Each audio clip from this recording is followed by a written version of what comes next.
So welcome everybody. This is the Blockchain for Impact session of the afternoon. Happy International Women's Day. We're so delighted to have you all here. We have one more panelist who will be joining us. Once she arrives, we'll let her in. I just wanted to introduce our roundtable: Samantha Mulett, Bridget Greenwood, Tessie Moran, and Priya Giuliani. All over the world, everyone's coming from different corners. If you could just tell us a little bit about yourself, your background, and what you're working on currently, that would be great. We'll just start there and then see if Lauren comes in the meantime. And then Bridget, you can take over from there. Wonderful. So Priya, do you want to kick us off? Sure, yes, absolutely. Thrilled to be part of the discussion with all of you incredible women here, and I wish you all a very happy Women's Day. I am Priya Giuliani. I'm a technology entrepreneur passionate about inclusion, sustainability, and climate impact. I head operations for Government Blockchain Association in UK.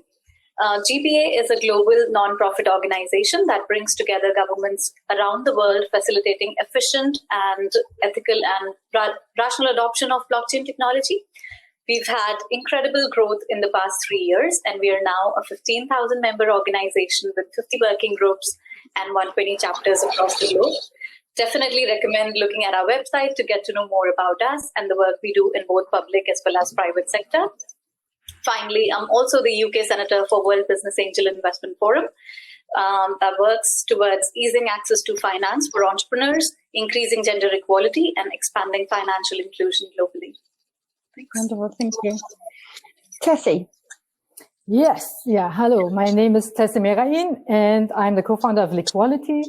Liquality is a multi-crypto asset wallet, and it has a built-in cross-chain swap. It's completely unintermediated, no sign-up required. It's completely accessible to everybody, and it's user-hosted, and it's basically bridging the different blockchains, very easy from your own wallet.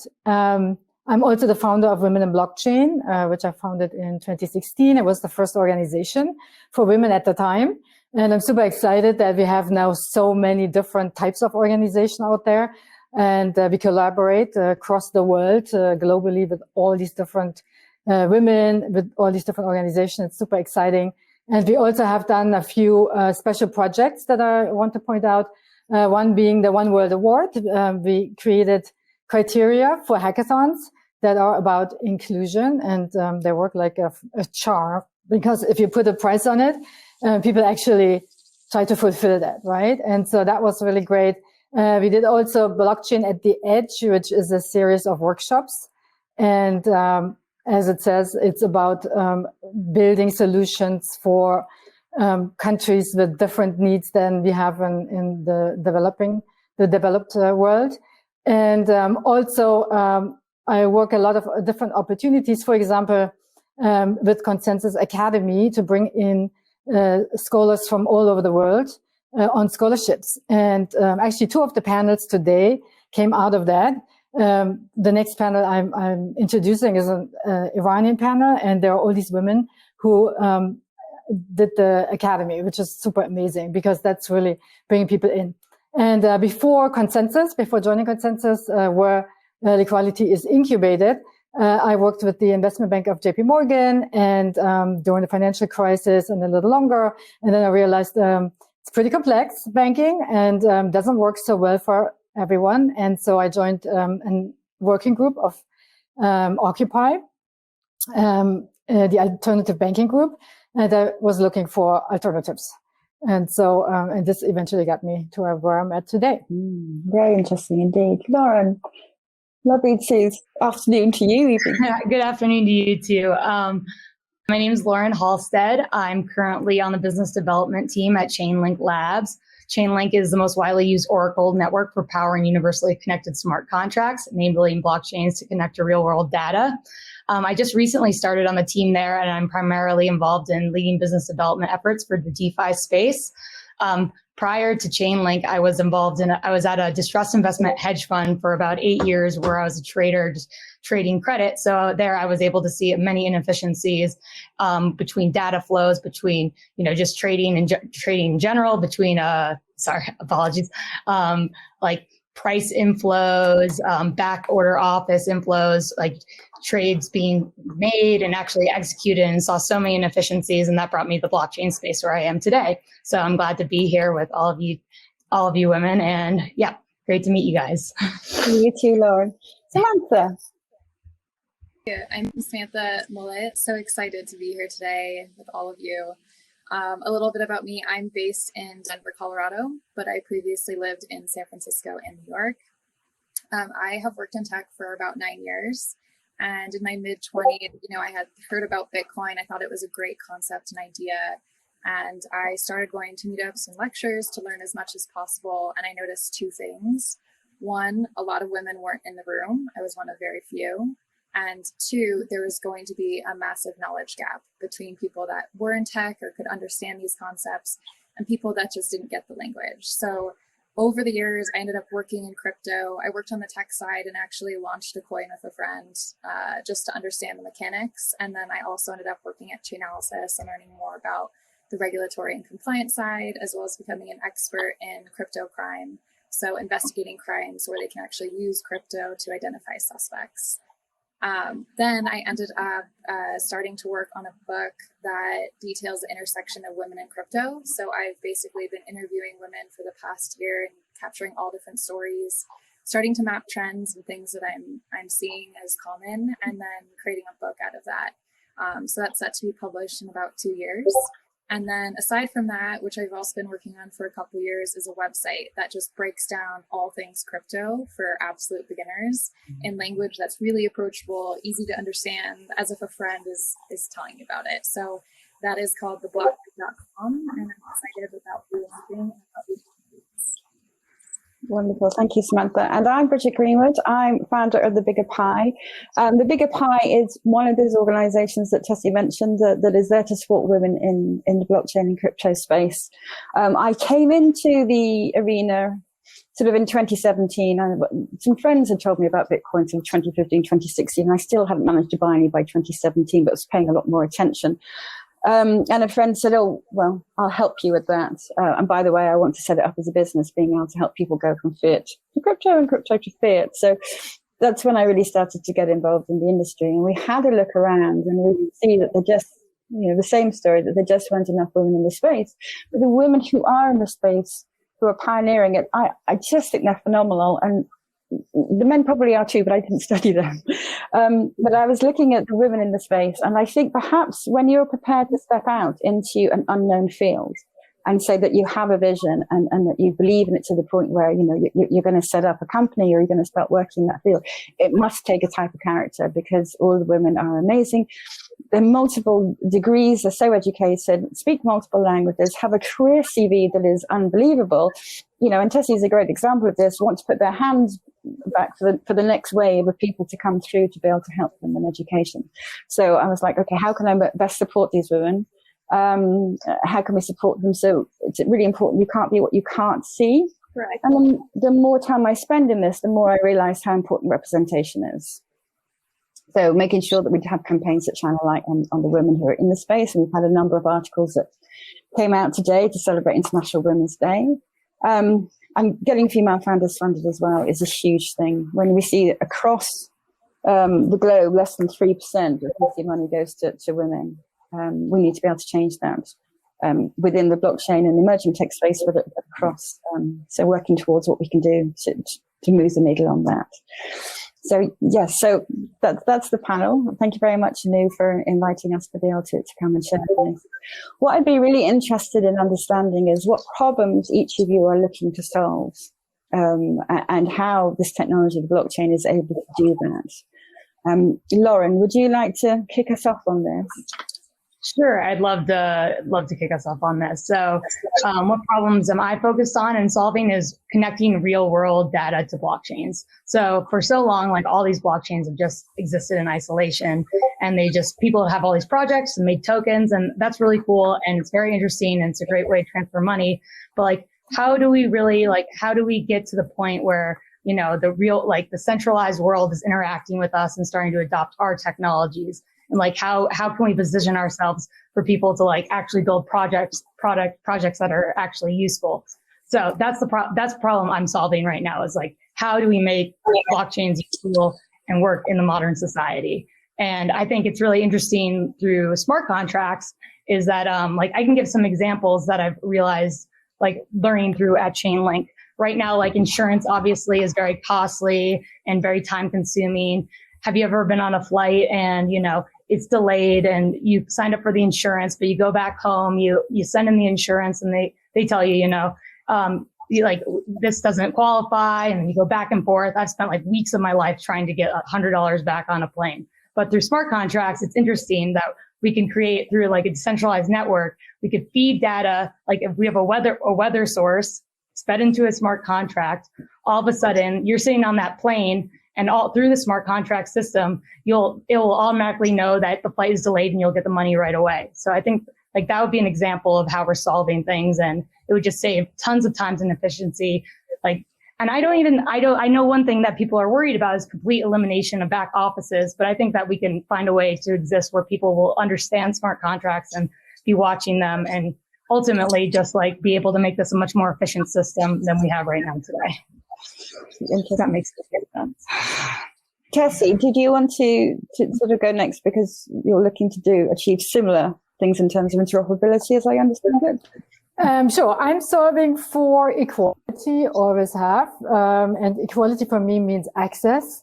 So if we can create systems that, remove the need for trust, and with that also remove the need to have like a trusted intermediary, then we can provide access to everybody. And so, for example, equality is a good example for that. I mean, of course, it's the expression of what I'm focusing on. And we're also building not just, that wallet, but entire infrastructure, right? The financial infrastructure. And if you think that, for example, 1.7 billion people do not have access to banks today, and partially because they have no ID, this system doesn't, our applications don't require ID, and it's also peer-to-peer, so it's completely fine. And to hold people out just because they don't have, let's say, registered identity, or because they, don't have access in any other way is not a fair thing. Everybody should have a shot at life and full expression and participation in the global digital economy. And yes, we are at the very beginning, and you might say like, oh, well, they don't even have the internet. And that's actually true, right? So at this point, I'm talking about something that is still a vision for a lot of these places because they don't have the bare bones technicalities. But if you think about, or maybe you can't remember that because you're too young, but 14.4 modems were like, that were like so painful. And we could never imagine that we would ever get any major piece of information across the internet. And today that's totally a no-brainer, right? So I do think we will solve the technology. We will solve the energy usage of certain technologies and all the scaling and everything. But we have to pursue the core values. And for me, that is really making the world accessible to everybody. It's really interesting. I was having a chat with Gail from DynaQuest. She's based out in the Philippines, and she's working with the government there to be able to help get, I think it's 5 million indigenous people in the Philippines who don't have ID. So they have been, they're not given access to all the things that you've spoken about. And they are looking at solving that problem by using the technology. And in terms of being able to overcome the problem of a lot of these indigenous people don't have access to their technology, they're going to go up into the hills and they're going to go to the people and they're going to take the government's decisions with them and then create these identities for them. So I think there's absolutely ways that we can go around and solve this. And when we see so many people with mobile phones and connectivity across continents, and there's a lot of leapfrogging going on. So you're talking about mobile phones, smartphones. A lot of developing countries have those smartphones. And so we also have to build in low-tech for low-tech environments. And yes, it will come together. Absolutely. Can I just add on to that quickly that I've always personally been passionate about the way like we need to give more access and redistribute like wealth to different people. And if there's a way that, just texting or scrolling on your phone, or we could just like that input of energy could become a currency. Like we could solve huge major problems in the world. And I think it's really great that you're working on that all the time. All the time, 24/7. 24/7. I do. I think it's extremely inspiring. And I think the more and more people understand that concept, that like just the input of energy through our phones and through our devices can be a currency, and like understanding that, like I feel like people all of a sudden like light bulbs go up in their head and they're like, wow, this is really cool and this could actually work. This is a solution.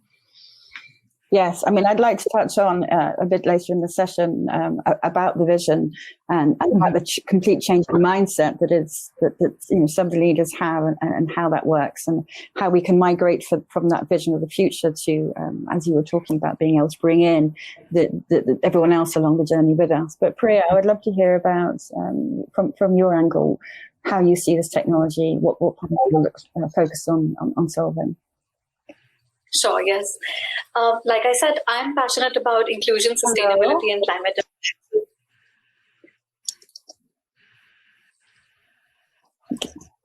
Please go ahead. I'm testing the video and the microphone for tomorrow's session. That's great. Oh my. I'm testing mine for...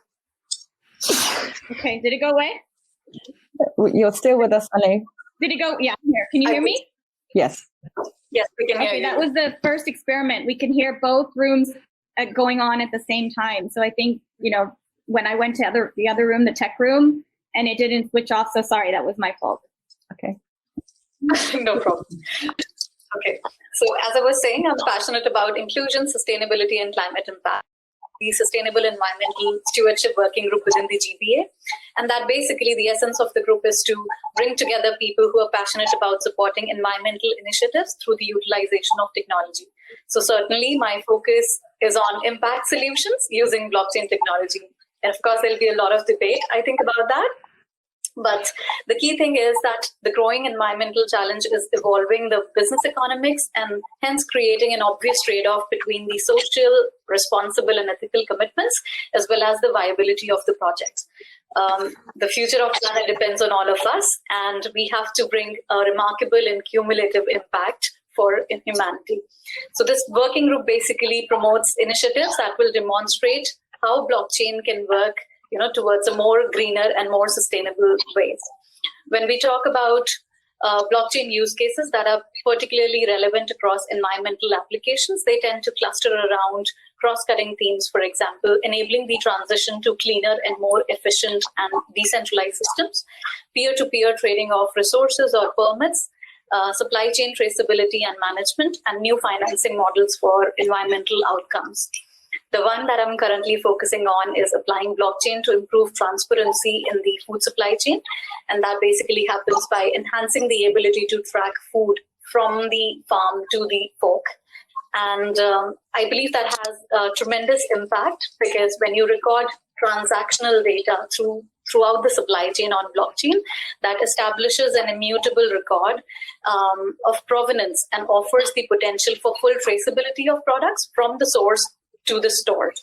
So basically providing such transparency creates opportunities with respect to optimizing supply and demand, building resiliency, and ultimately enable more sustainable production, logistics, and consumer choice. Also, it helps eliminate intermediaries and enables farmers to obtain more accurate information as well as gain better access to wider markets. So yeah, that's what I'm working on. It's very interesting. I think as a consumer, when we're talking about sustainability, just looking at in my life, when I go out, it's very difficult for me to make a consumer purchase that I know that is a purchase where the planet and the people in the supply chain haven't been mistreated or maltreated. If you're looking at the clothing industry, you can spend a fortune on some clothes, but that won't guarantee that there haven't been child labor involved in it. There is no way as a consumer to easily be able to purchase something, make that decision, and knowingly know that you and I'm happy to pay a bit more for that. I understand that comes at a cost, but at the moment I'm finding it really difficult to be able to make those choices and all the other decisions that I have to make in the day. Right. Certainly. I think the essence of technology is to be able to, measure and quantify the impact that you're having in environmental, social, as well as governance sort of space, and then create a tracker of that throughout the supply chain. So the end consumer can have a view of that, whether, like you said, whether there were any child labor involved, whether I'm getting the raw material from sustainable sources, and whether, all of the laws, etc., were followed, etc. So those are the things that should be tracked, so that people can make conscious choices when they are buying stuff. And one of the things I seem to be a bit addicted to avocados, but I once read a piece that we shouldn't be buying avocados because that's now cartels, etc., things like that. When you've got transparency and mutability on a blockchain, that does require people to adopt it. That does require people to want to put the data into the system. What challenges do you come across in terms of getting people to adopt that? Because there must be some inefficiencies that people want to keep hold of.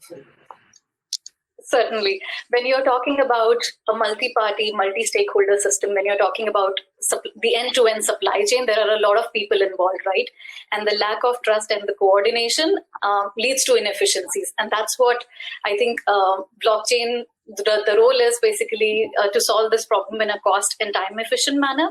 But when we talk about building the trust throughout an ecosystem, it's a huge task, right? Because the organizations then have to reduce the complexity, the uncertainty in the transactions and the dealings. And sometimes, for example, depending on what supply chain you're working in, there is inhibitions with respect to people in terms of sharing information as well, right? You can build in technology that enables that, okay, there'll be transparency, but what do you do when people do not want to share that information? For example, if I talk about seafood, then people don't want to put in information. For example, they had antibiotics in their produce, etc., because they know that if they put forward that information, then people are not going to buy their produce.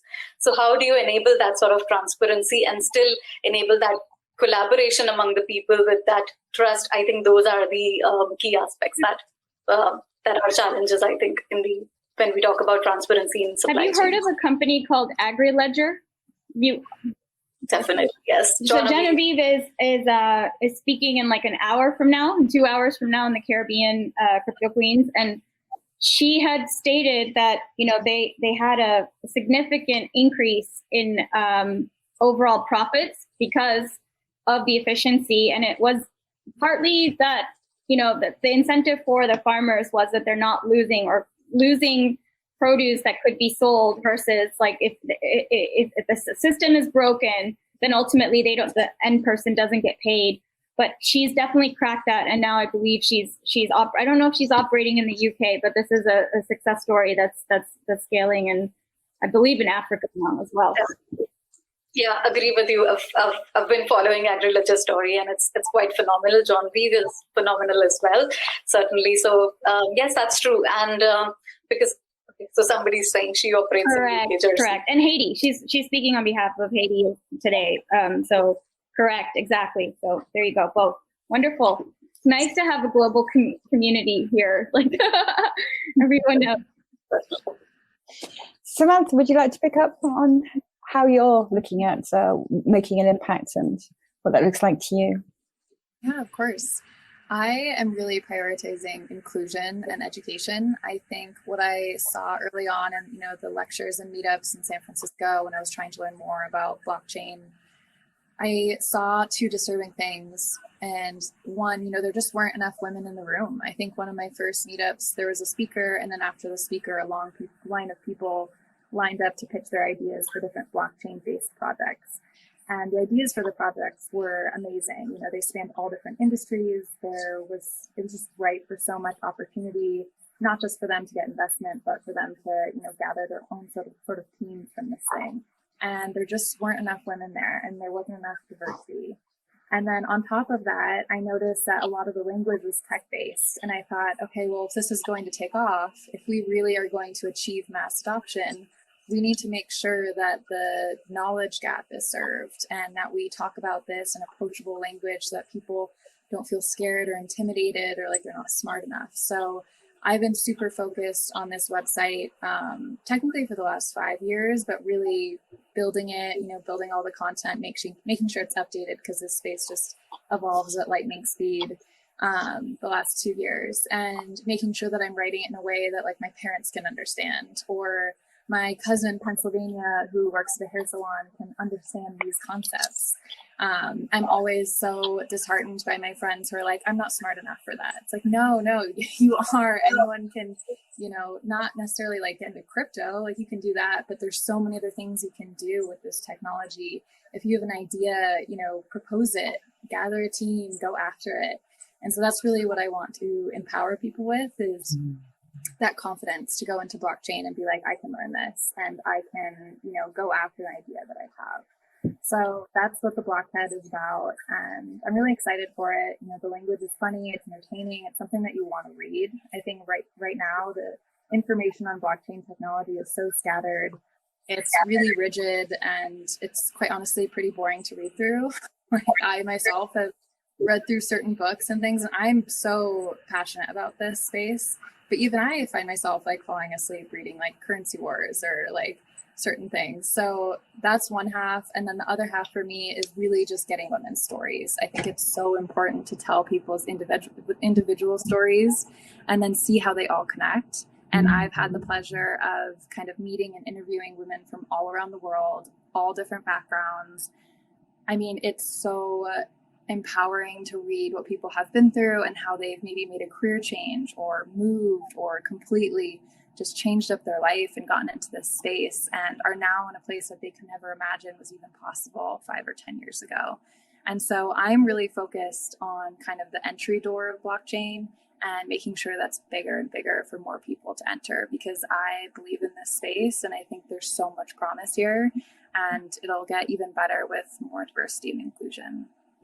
I agree. I'm really glad that we've met on this panel, actually, because we didn't know each other before, but a lot of what you're doing is aligned, and I have very much wanted to get a book out that tells about the problems that are being solved around the globe that happen to use blockchain as part of their solution, that happen to be led by women. So after this, we can definitely connect on that, and that would be wonderful. I know I'd love to hear from your story as well, and the impact that you're looking to make a difference in and using this technology. Thank you. I'm going to build on your thread and Samantha's thread, and also Tessie's. Telling the story is half the battle, and we do it in different ways. You're doing it through writing. There is visual, which we're doing right now, and there's going to be a whole library created by all of the amazing women around the world, starting with the ladies this morning from the Middle East, and we have the Farsi panel coming up, and the ladies coming from the Caribbean and Africa this afternoon. So what we're doing is we're creating a video library. Of course, you'll all be able to share this. Bridget, there's going to be plenty of content and stories to share and reshare, and like incredible role models doing amazing technologies, including the women that are here on this panel. But I wanted to take it one step further, which is getting content on podcasts. So there's podcasts out there on women in crypto, women in blockchain. You've probably seen them, heard them. There's podcasters who are women making podcasts around blockchain that are mainstream now. Laura Shin, I think, is probably the most popular one. So what I've done is I've built a podcast app powered by women for women in all over the world. It's geared towards women in the emerging markets primarily, so the bottom billion. And we're now building it on a platform that's powered to work on $10 mobile phones. So if you have content, right, around women's health, women investing, women's entrepreneurship that they can listen to and learn, it's going to solve this problem of, I don't understand, I can't read, I can't write, I can't get on a computer. You may have the best tech out there, but what's the point if you don't understand what it is and how it's going to be relevant for your life, right? So we've created this podcast app, and every time you listen and learn, you're going to be able to earn tokens.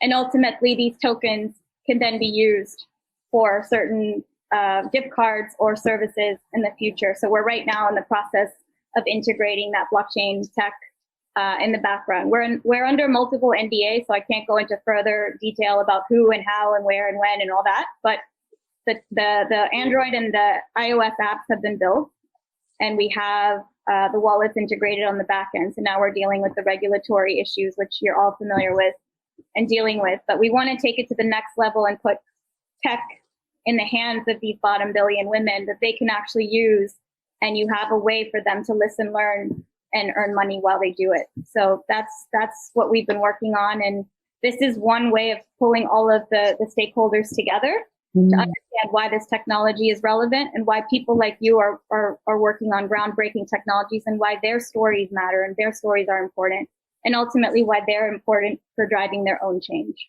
in this new digital economy. So that's really fascinating. Do they also earn educational credits as they go through? Educational credits? No, it's just like listening to any other podcast. So right now you are listening to Spotify and you're listening to Apple Podcasts. I'm not sure what platforms that you all use, iHeartRadio maybe, but you all know how data works. I mean, this group, if anything, is very sophisticated, and you know, if somebody's got your data, what are they doing with it ultimately, right? Have you been rewarded in any way? That's a big question. Generally not, no. So I would like to add something to that, actually, because it fits really well. So Samantha was talking about approachable language, and it sounded all like also much more inviting vibe that you were looking for. And Anu was talking about the story, which is so important, and also that to empower people to build their own solutions, right? And so I mentioned before the Blockchain at the Edge workshop, and that was really the gist of that. It's like you have to shift, and that's something within companies. We really have to make CEOs understand that their technology is better when they have diverse experiences at work, helping building these products, because of course, you know, there's so many different angles people look at this. If it's a global group of people, they come from low tech, they come from different types of situations, they have experience where the system didn't work for them. So they are the experts, and we have to include those experts, because otherwise we build the same old system that we have already, right? We have a system that is preferential to white males, we can say that, and that's fine. There's nothing against white males, but we have to make it better. We have to bring everybody in, and that's why I'm so passionate about this, because right now we're building the infrastructure. Correct. And this is the core, right? If you don't get the core right, we won't get anything right that's on top of it, right? Particularly in this blockchain industry, because everything is anchored in these core layers. And so that's why, like, we have to bring everybody in now. That's it. Yeah, you're right. 100% right. I think we've seen what the Quote Boys Club did with traditional finance, and I think it's our opportunity to make sure that doesn't happen again, and just get as many voices in now as possible. Certainly. Yes, it's interesting that Findexable is basically indexing all of the fintech across the globe, and the idea of fintech was to be revolutionary, but actually what seems to be occurring is just a repeat of what the traditional banking was. Tessie, I heard you deliver a talk on DeFi helps democratization, and I was fascinated as always. I found you very articulate and very eloquent, and you were talking about seeing a vision of something that is, we can't build on, if the legacy is broken, why are we trying to build on a broken legacy? What we need to do is to think of a new paradigm and build on that. Could you talk a little bit more about that? And how, if we are doing something that is so fundamentally different to what people know, touching on the subject of using language they understand, getting people to say buy into it, and having adoption. Can you sort of talk us through the journey that you've experienced and what you see? Sure. So one, I was definitely advantaged. I'm German Iranian. I grew up in Germany, and I always had these 2 points of views, which helps you really to kind of go back and forth between your parents and go okay, so they're thinking this and the other one thinks that. And so that's a huge advantage. So I was born into blockchain before blockchain was there, basically, right? What you were saying, what you're talking about is yes, one part is the technology that we're building, and the technology shifts agency, shifts power, but we don't like to use the word power because it's dirty. Yeah, at least when women talk about it, but it shifts agency from institutions to the individuals, right? And so that doesn't just take the technology, because if we just have the technology, it takes a different human, right? It takes somebody to take this on and do power in a different way, right? And so what's really interesting, I actually brought this up in a Women of Color meeting just a couple of days ago, when they were talking about the crypto billionaires. And I was like, okay, so what is actually so, I do understand. I understand if people were excluded from a certain type of power, that the first thing is that they want to get that power, right?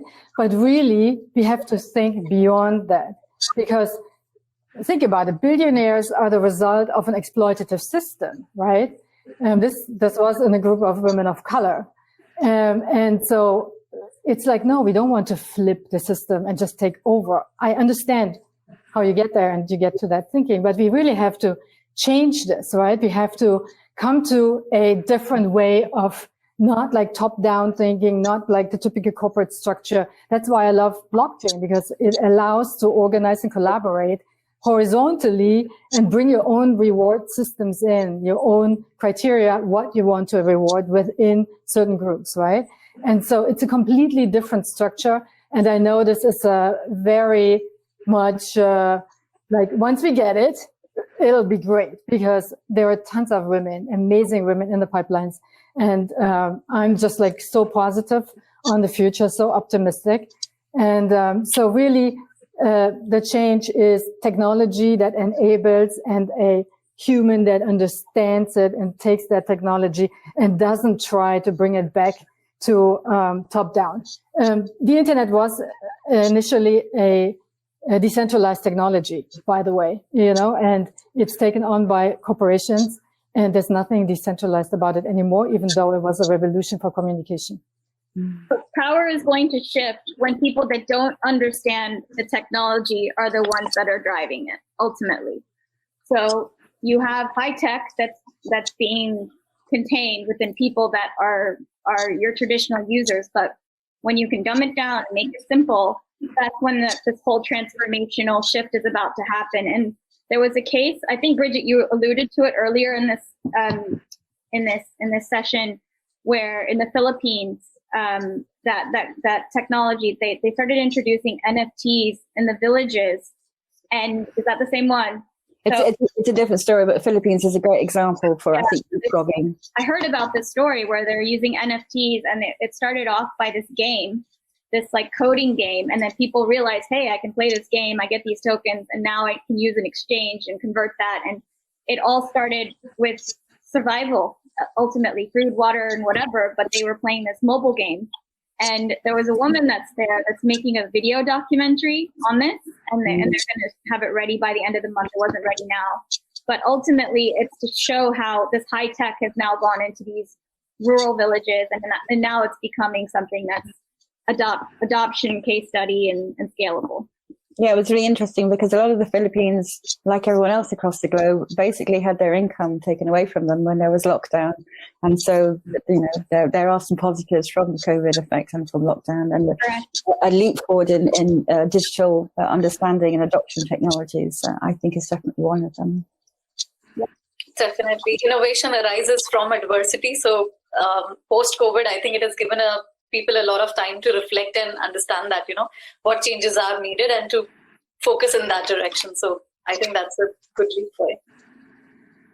So in terms of still, I think it relates to adoption. So in terms of, as Tessie was talking about, we need a different way of thinking as well as the platform, as well as the technology.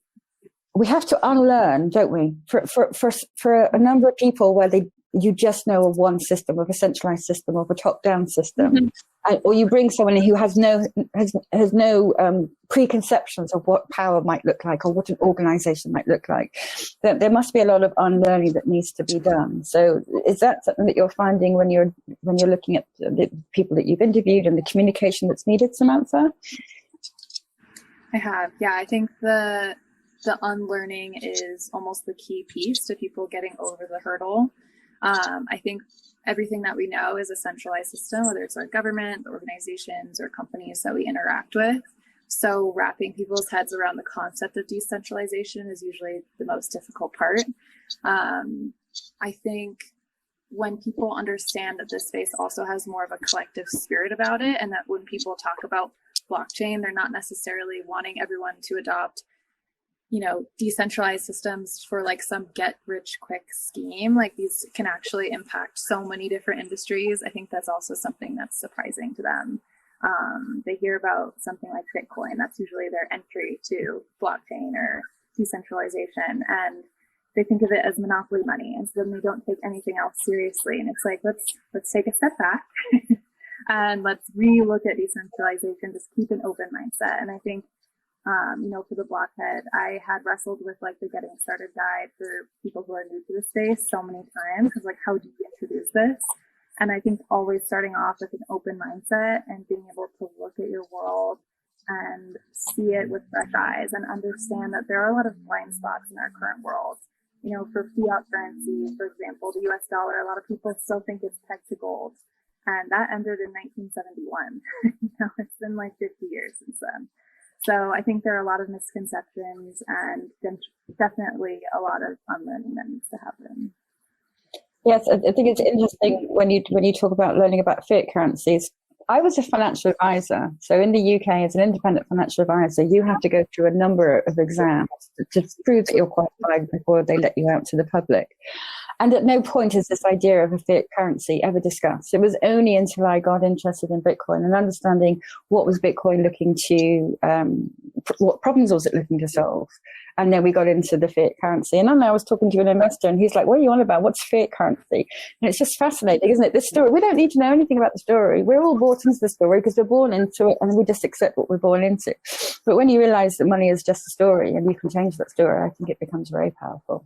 And then if we can adopt that to supply chains and other things, that's really, really interesting.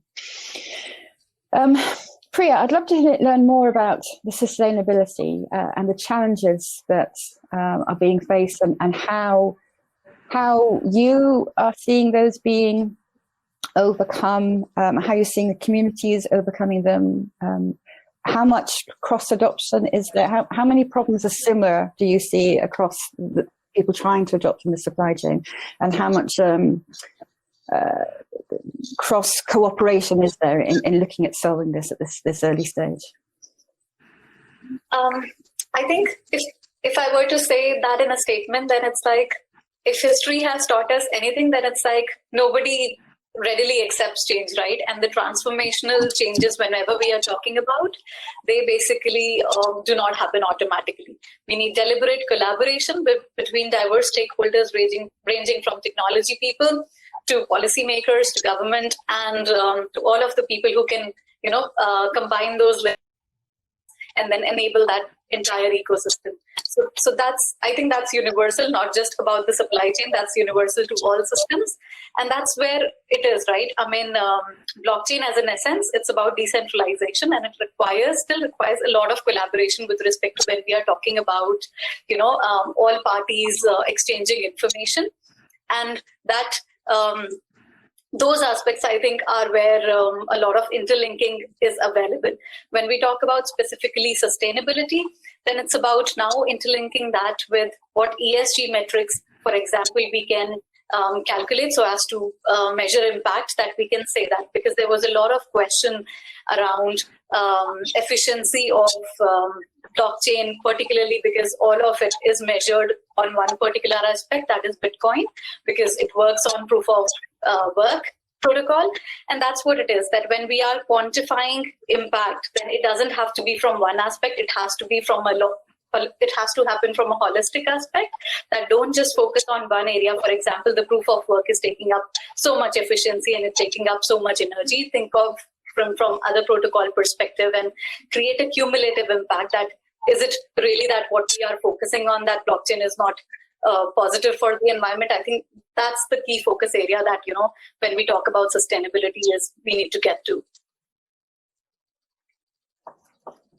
Wonderful. Tessie, do you have anything to add to that in terms of some of the arguments around using cryptocurrencies? I just had one thing to add to Priya's. That's I haven't confirmed it, but that basically all the devices that are plugged in the United States that are not even used but just plugged in use as much energy as Bitcoin uses in a year and a half.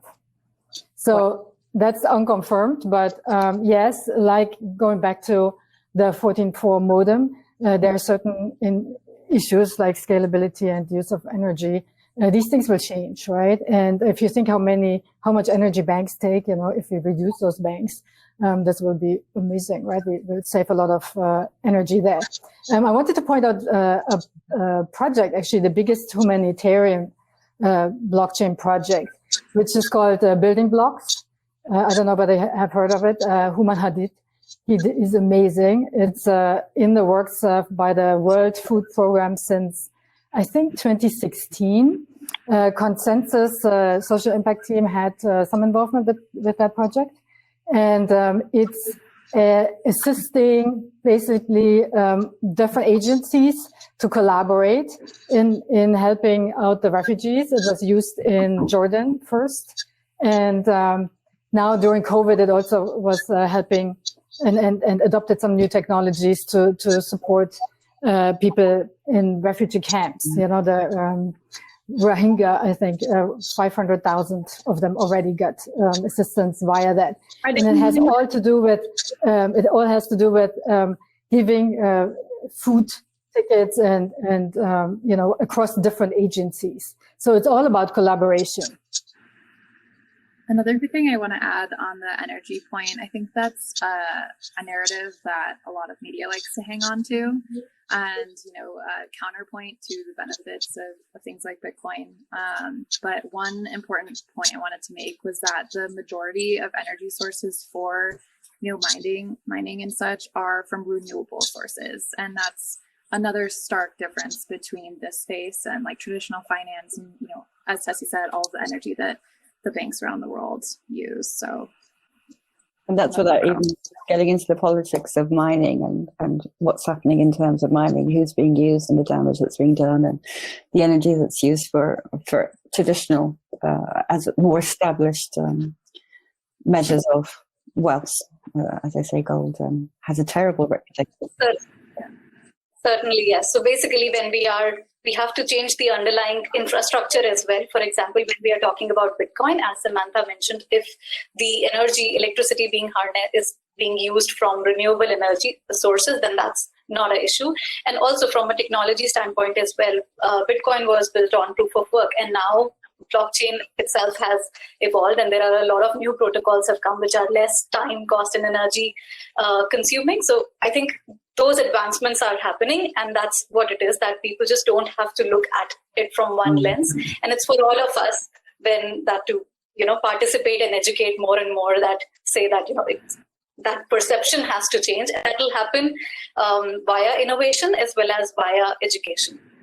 And we're building projects that are in support of the SDGs anyways, right? For example, like you mentioned, Priya, before, supply chain, right? Supply chain, for example, the Triome project, also by consensus, bait to plate, right? Literally the fish is tracked all the way. So it supports the environment of the fish, and it supports the user eating the fish, right? Do we have still issues? Yes, it's very, very, very, very early in this technology. So first mile and last mile isn't solved yet, particularly in supply chain provenance tracking, right? The first mile, there's still somebody who has to put something on a chain, and often just for performance, it's a private implementation of a public Ethereum blockchain. But this is the path we have to go. We have to build it to optimize it, right? And Bettina, as you're asking which company, that's Triome. Triome did this. And so, so there are different angles of looking at sustainability, and I'm definitely for sustainability and making the planet a safer place. But, we should not just focus on one part of it. Absolutely. Wanted to touch back on the work that you said that was being done in the refugee camp, because this goes back to identity and what you're looking at solving with equality. So right at the beginning, we touched about unless in the traditional world you have an identity that is acceptable for you to be allowed to come into the financial system, then you're excluded from it and you're unable to lift yourself up from that situation. What challenges have you faced with equality? So you spoke about it being peer-to-peer. But we don't. No, none. This doesn't have anything. What do you mean in terms of identity in particular? Yes. So there's no identity requirement. That's the whole thing. Yeah. It's like a BitTorrent, right? It's not owned by anyone. There's no identity requirement for Bitcoin once you have it, right? You can transact with it, and that's it. It has pretty much the same characteristics for exchanging crypto. It's the same as if I give you some money out of my fiat wallet, right? Like in contact. What we have solved is the need for trust because we're using atomic swaps. And so there isn't really any need for identity. Why would I not, this is all happening on technology now. So, so the system is a closed system in terms of it remains in crypto, but it goes across. It's crypto to crypto. It's an open system.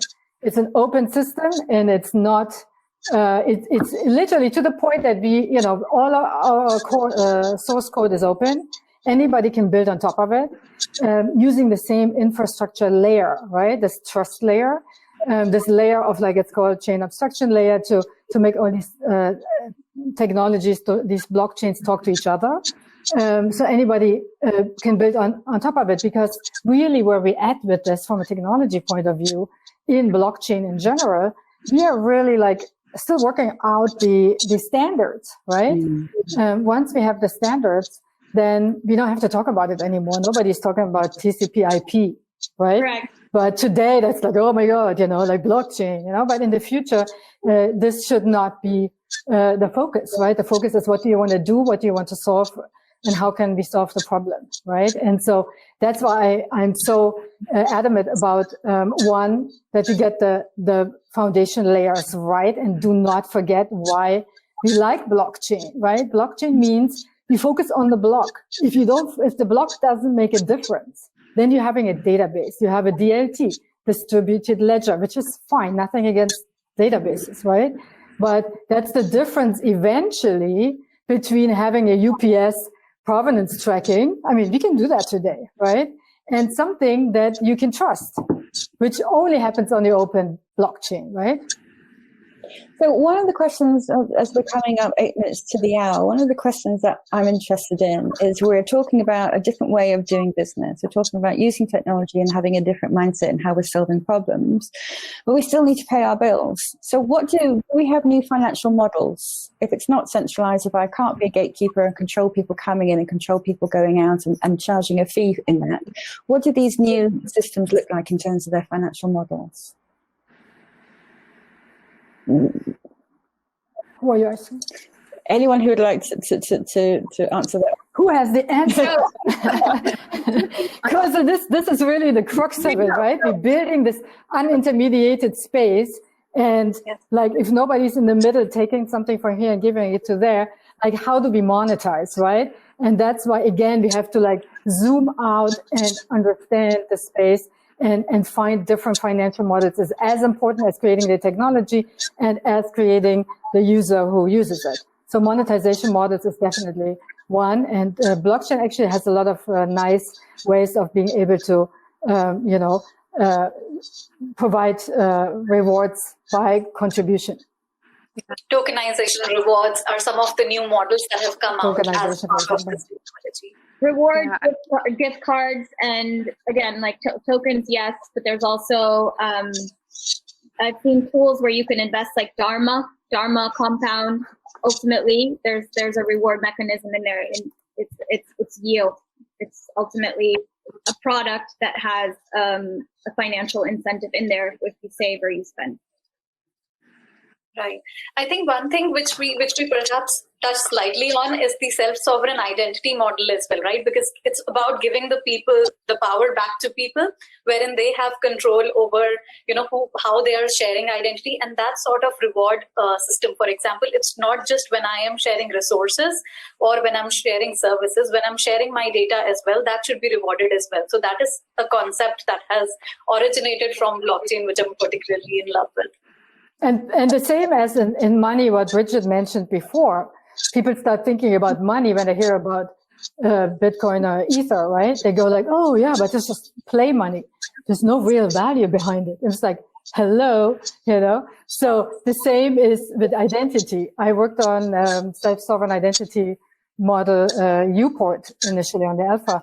And it's really, how do you define identity? Identity could be your government issued identity, right? That is centralized and the government has the right to take it back. But other identity can just be your address, right? And so that's self-sovereign identity. That is where you have control over what you show and what you don't show.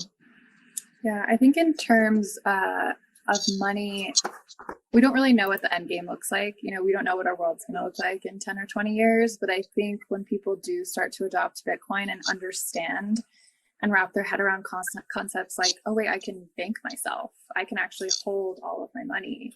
Or, maybe there's a catalyst like the US dollar plummets and then people start going to Bitcoin as more of a reserve currency. There are a lot of different things that could happen between now and kind of this like end game scenario.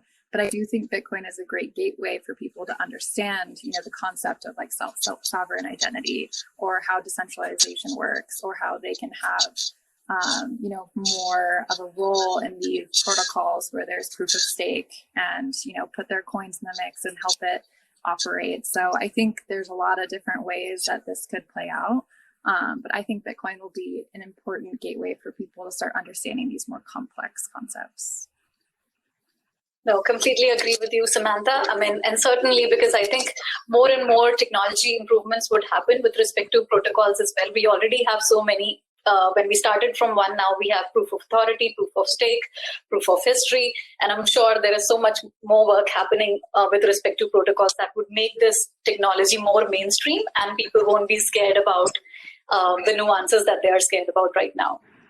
Definitely. And I think if we're talking about money as well, or value as we understand it, I'm really excited by NFTs, which is solving a problem. The non-fungible token is solving a problem that we currently have for creatives, for people who create art or create music, who have lost through the current system the ability to earn a living from their work. And it's interesting how NFTs are looking to be able to solve that problem.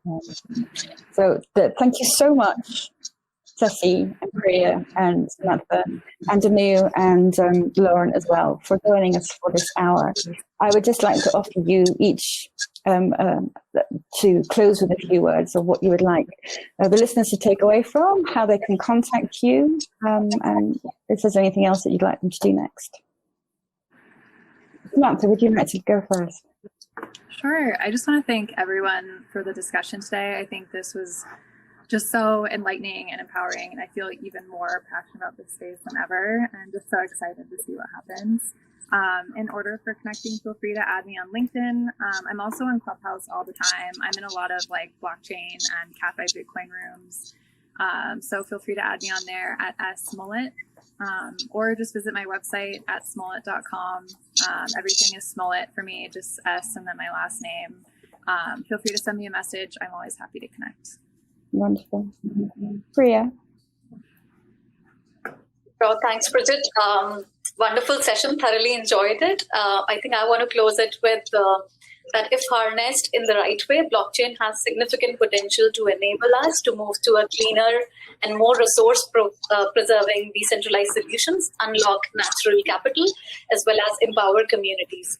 And I'm open to conversation and hear thoughts. And I'm just writing down my email address on the chat. I'm available on Clubhouse, Twitter, LinkedIn. Please connect with me and be great to collaborate. Thank you. Yeah, I'm just putting it in here. So what I have put in there is like at Tessie Merayin, Twitter, Clubhouse, Telegram. And also there is a blockchain for social impact incubator coming up. So anybody who's interested in blockchain from any angle, literally. This one will be focusing on supply chain, but you don't need experience. If you have, interest, join. If you are experienced, you can be a judge. If you have other experience, you can be a mentor. You can be a participant. Just join, get your feet wet, and do it. And then also look for women in blockchain events in your town, or ping me and I'll tell you where. Thank you, Tessie. Tessie, definitely keen on the blockchain for social impact thing, so we'll reach out to you. And when is that happening, the hackathon? It's starting on Earth Day. So you have to sign up earlier, and the link that I put in here, you find all the information. So there has to be a space after impact, but you find all the information there. Right, gotta want to have another panel to introduce. Yes, thank you so much, Tessie. Thank you very much, Samantha and Priya. Bye. Thank you. Thank you. Thank you. Bye-bye. So we'll connect on the chat, Samantha. Yes, definitely. Thank you so much again. Love to see you, Priya. See you guys then. Bye. Bye.